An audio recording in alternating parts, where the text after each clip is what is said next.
Welcome, everybody.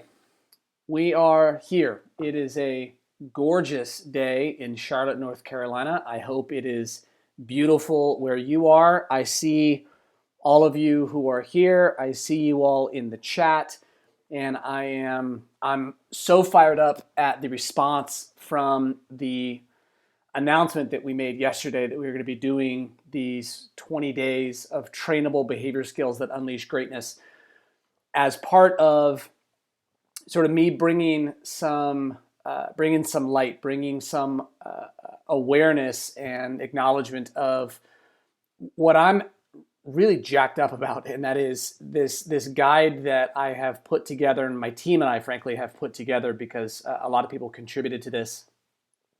This essential guide, the 2020 essential guide to self-awareness, self-control, and self-confidence, and what that means to us. So what I want to do for the next 20 days and beginning here is I'm just going to go day by day, and I'm going to take one specific skill that makes a massive difference everywhere in life, and we're going to break that skill down in how it works in us from a self-awareness view, a self-control view, and a self-confidence view. And I'm going to teach a couple structures about how the next 20 days are going to go skill by skill. And then we'll get into the actual skill of focus here today. But just a minute on the structure that we'll use. And frankly, I'll probably use a minute each time we do these videos, because for all of you who are watching live, there are going to be however many thousands of people watching the replay of this. And you might not be watching this one first. You might be watching one of the other ones first. So here's what we're going to do. The first thing we're going to do is we're going to take each behavior skill and we're going to break it down by looking at it through the lens of how does my self-awareness affect, for today's example, how does my self-awareness affect focus, and what role does focus play in my self-awareness, in knowing myself, and then knowing how I go about my focus. Then we'll move on to self-control, and how are we going to use this skill to feed our self-control, and how does self-control play a role in the use of the skill. And then we'll go into self-confidence. How do I believe in myself with this skill, and then how does using this skill actually feed belief in myself and confidence. And the reason we're going to use those three structures is this. Here's the reason those three structures, self-awareness, self-control, self-confidence, this is why they play the role that they do. It's because when you know yourself and when you believe in yourself, you are in a powerful position to control yourself. When you have self-awareness, when you have self-confidence, now you are in an unbelievably strong position to have self-control, self-discipline. And that's what we're all after to help us facilitate the things that we want to produce. If we don't have self-control, it's very difficult to build a good marriage. It's difficult to build a good business. It's difficult to build a good team. And it's even harder to survive the pressures of the volatile environments that everything in life offers to us, which we are in right now. And so the way I like to look at this, and there's no magic to this, it's just how I think it works. It's the system element of this, is that when you build your self-awareness and you're building your self-confidence, the purpose for those is to put yourself into a position of self-control.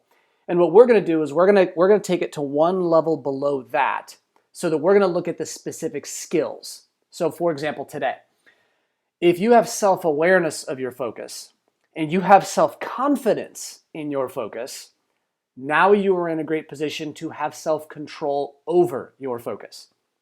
And that's ultimately what this is about. So that's number one. Number two is that we're going to break down, and this actually reflects what's in the book. And I wrote some notes down here just for myself, but this actually reflects what's in the actual book. And you can see right here, and I'll just show it to you. You can see that we've got two columns. We've got the mindset of self-awareness, and then we have the action of self-awareness. And what that does, and it does for each one, right? So self-awareness mindset, and then what action does that drive for me? and then self-control, mindset, and what action does that drive for me, and then self-confidence, mindset, and what action does that drive for me. That's what we're going after for today. Now, we're not going to drive all the way into all of the actions today, but we are going to address the mindset, specifically for two reasons. Number one is I'd like to talk with you all about mindset, and I think the work you need to do is figuring out what the action needs to be. The mindset is a structure that we can all use, and we'll have some differences. But the action depends largely on your context. The action depends largely on your preferences, your style, your goal, the objectives that you are applying this to. Some of you are focused on one or two people in your environments that you're responsible for. Others of you are responsible for hundreds, maybe even thousands of people, depending on your organization. And that context changes the action. The mindset we can all use. The action is going to be your responsibility, your job, and where you do the work. So let's start with focus for today. Here's what focus is about. Focus is primarily the management of attention. And it helps and those of you who are familiar with how I teach and a lot of what I teach, you understand that I believe foundationally on keeping things simple. So focus is primarily the management of your attention. To help yourself with focus, what you need to understand is wherever your attention goes, that is your focus issue. It is the simple skill of managing your attention and then investing it in the right direction and at the right depth for the purposes that you have, for the priorities that you have set. And so when we look at this from a self-awareness perspective first, think about management of attention and pointing it in a certain direction. The first question of self-awareness with your focus is this: what really matters to you? That's what the self-awareness of focus is about first.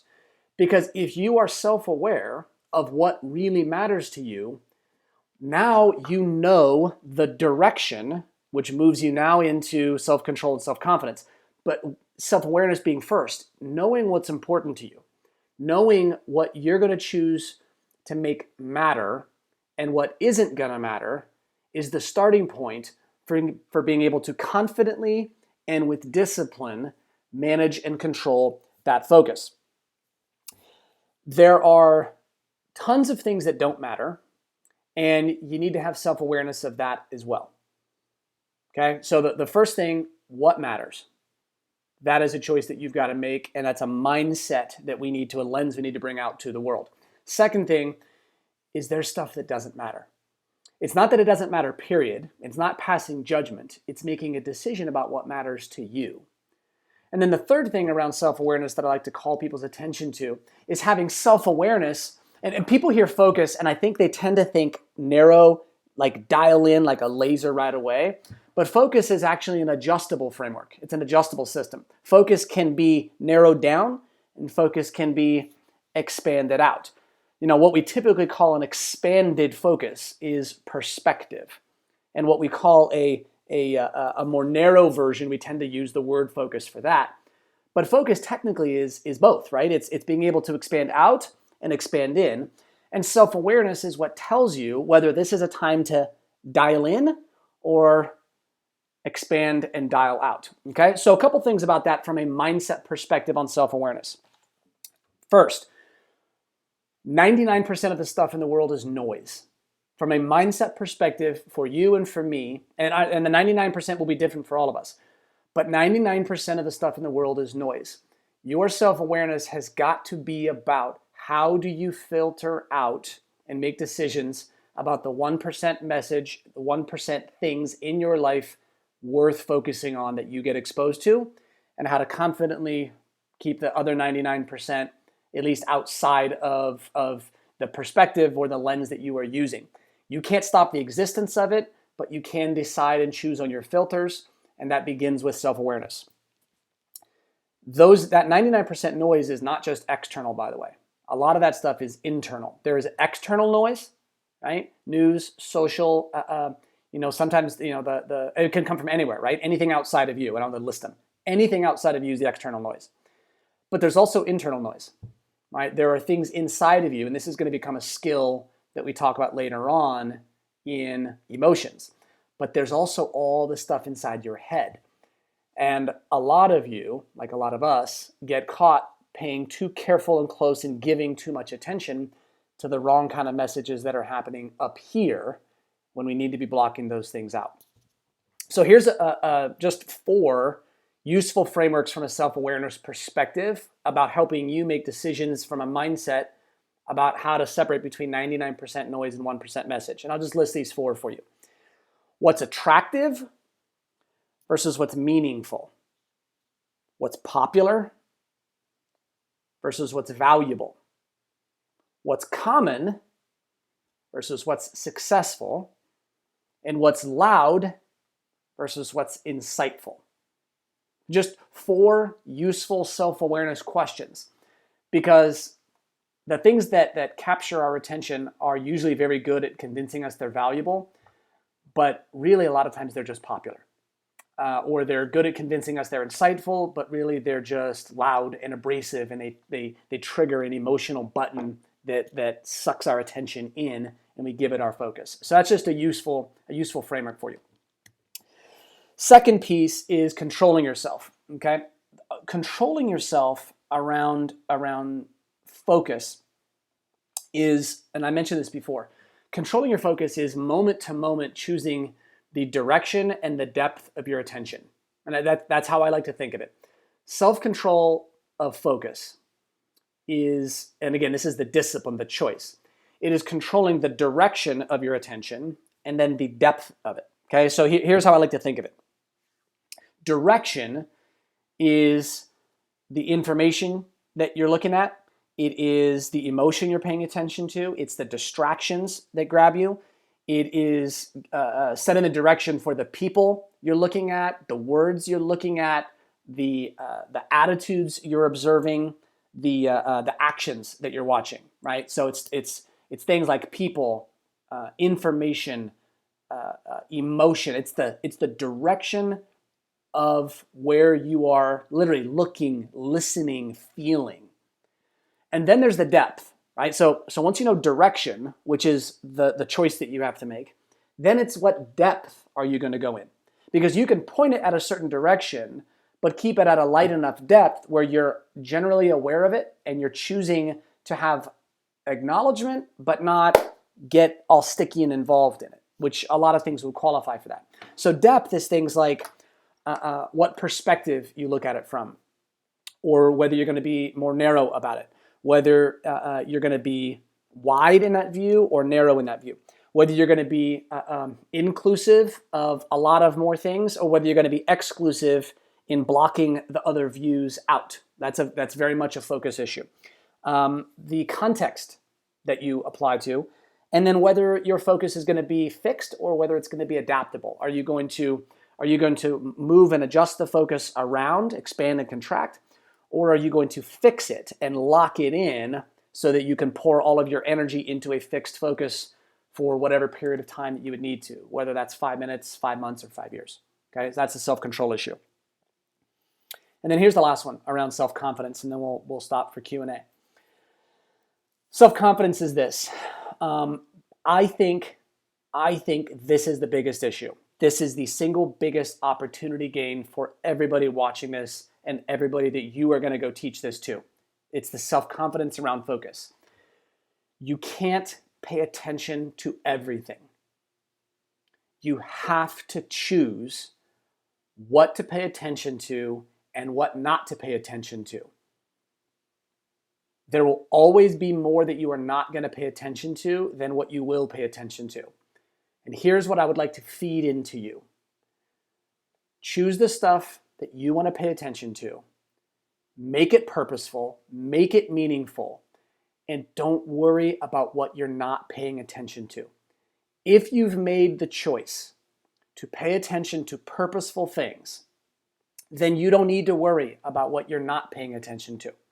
Now, that's why we preceded this with self-awareness and with self-control, because I want you choosing where to focus and where to give your attention with purpose.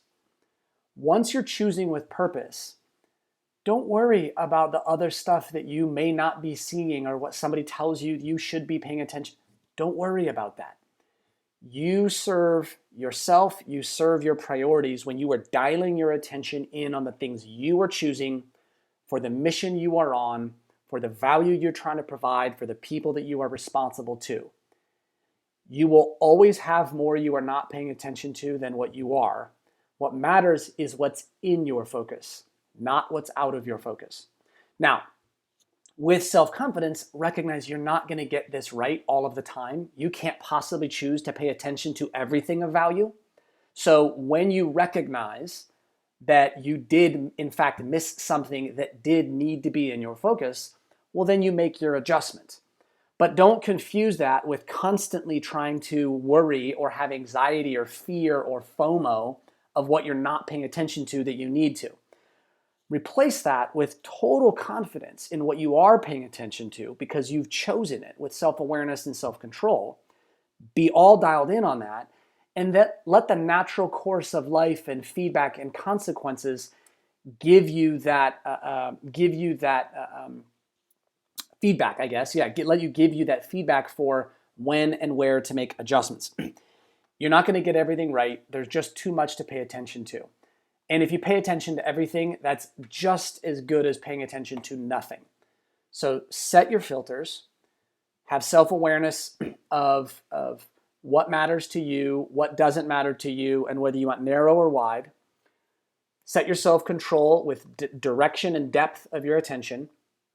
And then be self-confident that what you've chosen to pay attention to matters, and allow that self-confidence to let you let go of whatever you're not paying attention to, because you know that what you are paying attention to is going to serve you. And if it matters, it will find its way into your life or somebody will bring it in. So that's the core from a mindset perspective. And the question is, when we're doing that mindset, we get that mindset going, how do we convert that now into practical, usable, immediate action in the areas relevant to us? So I'm gonna press pause right there, and I'm sure there's some things that I would wanna teach that I'll get to within your Q&As. So I'm gonna jump over into the Q&A here now. If you've got a question, start it with Q&A in the chat. I will answer as many as I can, and maybe we'll go a little bit longer than 20. I do want to keep these. I want to keep these to 20 minutes because your time is valuable and it matters. Plus, that nice 20-minute window is tight, so I'll probably have to tighten up some of my teaching here a little bit as well. So, okay, let's jump into some Q&A, and then and I'm sure some things will pop on that I want to answer as well.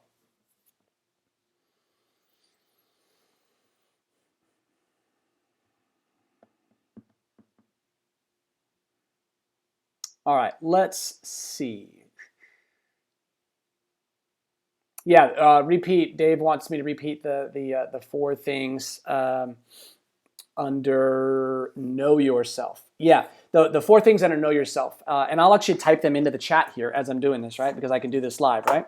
All right, I'm going to type these into the chat. But in Know Yourself, it is this. This is the self-awareness portion.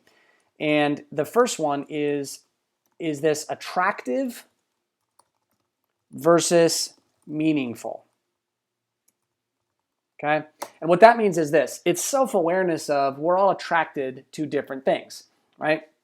We get attracted. I mean, this is why the new, just so we're all aware of this, this is why the news runs headlines that make you angry or afraid, because those headlines are attractive, right? That's why they're attractive, but they're not meaningful. Okay, so most news headlines that say, 4 million people could die from the coronavirus, that's not a meaningful headline because we're not in a place today where it's useful for your or my life that 4 million people could die from the coronavirus, because we're not in that position right now.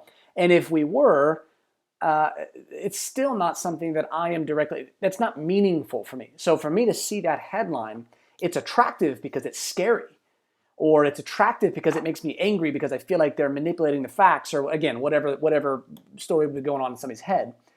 And you need to have self-awareness of what kind of things are attractive to your particular attention and focus style, and how do you square that against stuff that's meaningful, because what's attractive is not always meaningful. That's the difference. The second one, I'll type this in. What is popular versus what is valuable? This is very straightforward. There's a ton of stuff that is super popular that does not add direct value to your life.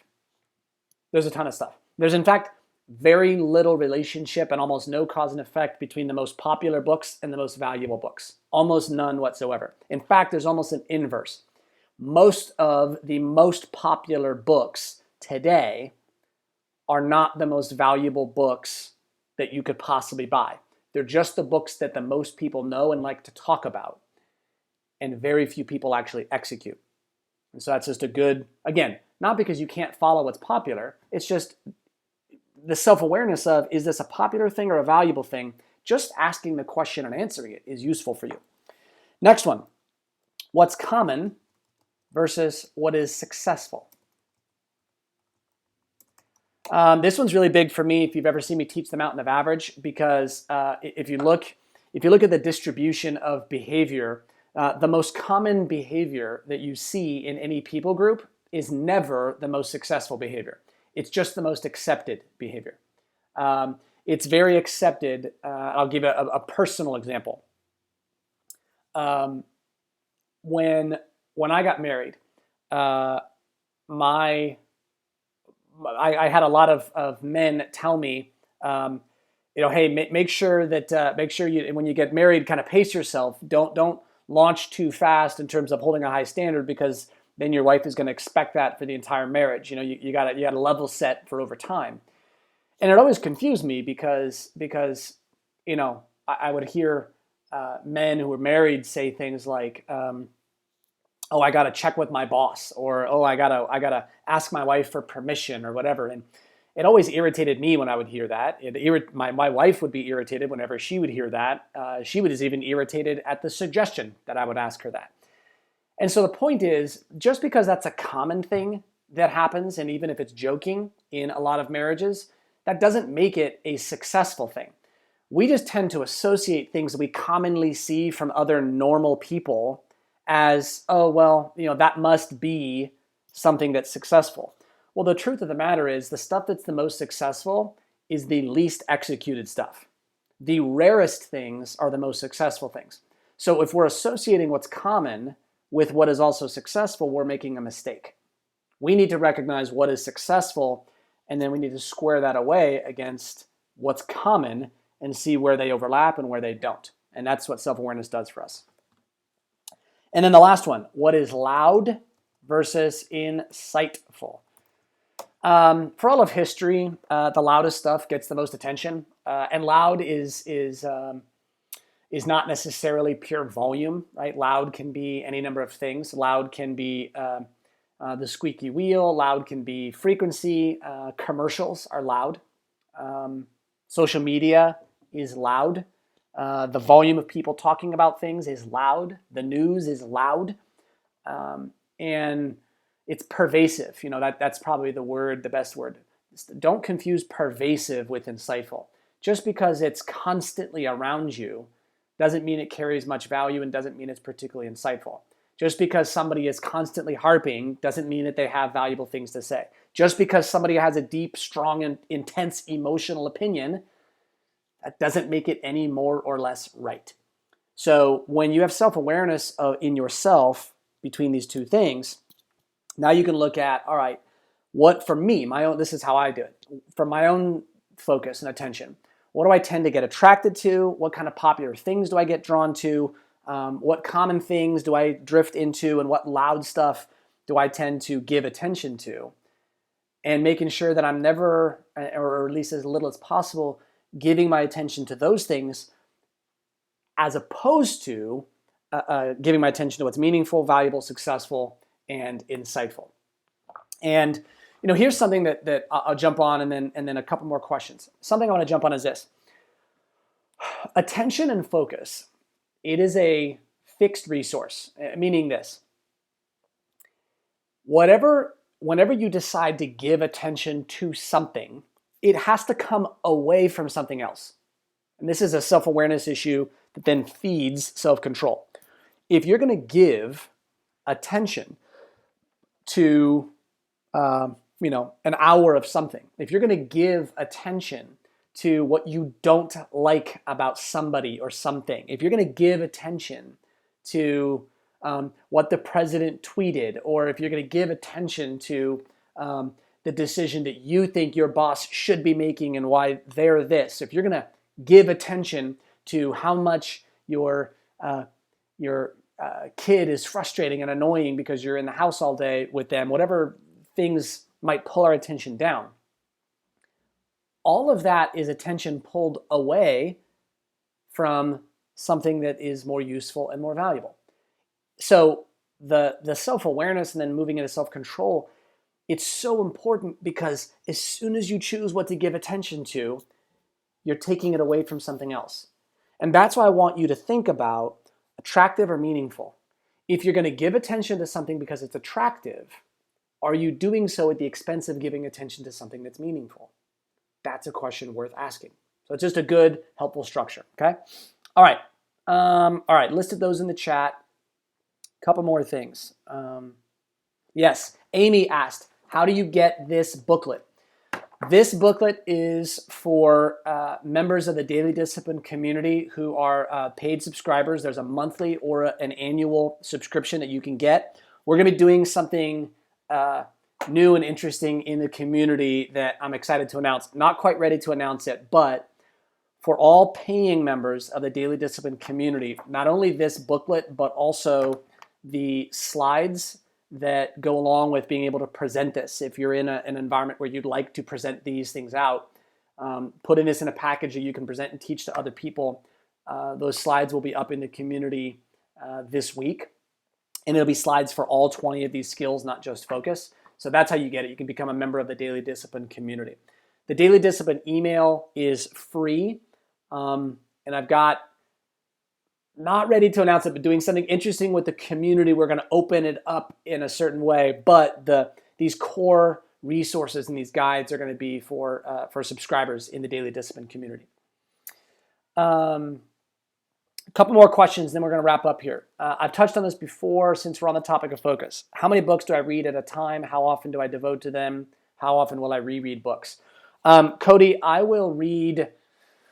I try not to have more than 3 books going at any one time, and I definitely don't cross over skills at the same time. So if I'm reading 3 books, I will read a book on a behavior skill or a particular topic. So for example, right now I'm reading Plutarch. Another book that I'm reading is a book on writing and influence. And so Plutarch is about content and principles. I'll read a book on influence and writing, which is tactical. And then I'll read a book on a public figure. I'm reading about Teddy Roosevelt.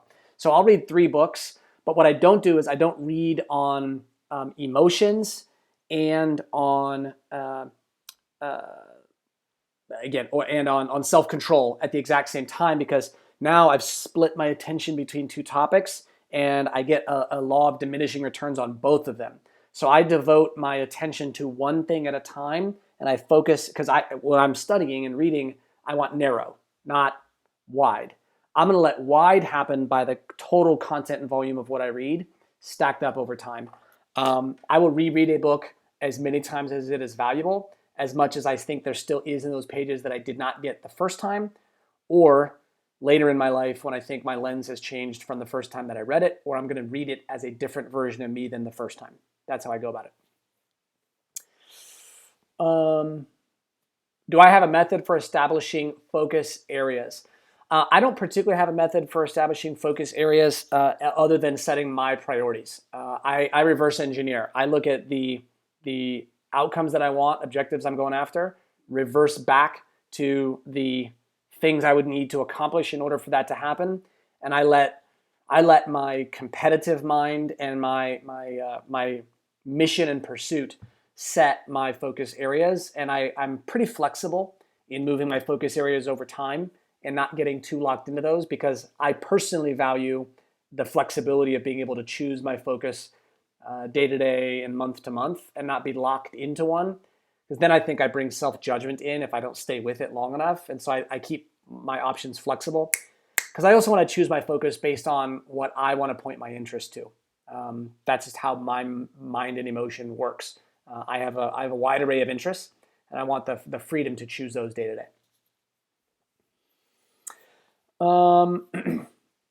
Concerning focus and kicking, this structure is something I feel like I have to do every day to lock in. Do I feel this comes second nature or something that continues practice? Here's the thing. Focus and locking in. I see. Gotcha. Okay.